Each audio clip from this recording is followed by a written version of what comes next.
Hi friends, అందరూ ఎలా ఉన్నారు? నేను మీ శివ నాగవేణి మీకోసం ఒక యూజ్ఫుల్ టిప్తో మీ ముందుకు వచ్చేసాను. ఇది అయితే 3 లీటర్స్ పాల మీద మేకడి అండి.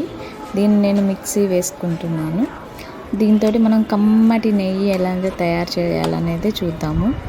మిక్సీ వేసేటప్పుడు లమ్స్ రాకుండా స్పూన్తో కలబెట్టండి. ఇది లమ్స్ రాకుండా కలబెట్టినాక వెన్నపూస అనేది ఉండల్లాగా మనకి టచ్ చేసి చూస్తే ఉండలాగా ఫామ్ అవుతుంది. అప్పుడు మాత్రమే మిక్సీ అయినట్టు. తర్వాత ఆ వెన్నపూసని ఒక ముద్దలా చేసుకొని దాన్ని ఒక మందమైన బౌల్ అనేది స్టవ్ మీద పెట్టి మనం కాగపెట్టుకోవాలి.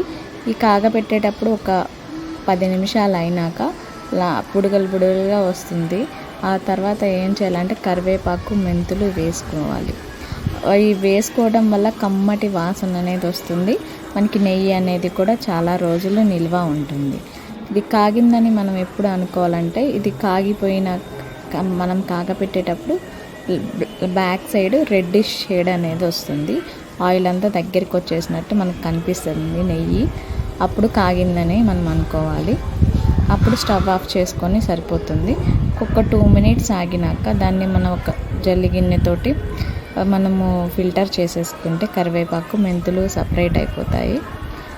దీన్ని ఒక బౌల్లోకి పెట్టుకొని మనం ఫ్రిడ్జ్లో కనుక పెట్టుకుంటే ఎన్ని రోజులైనా మంచిగా అదే స్మెల్ తోటి నిల్వ అనేది ఉంటుంది.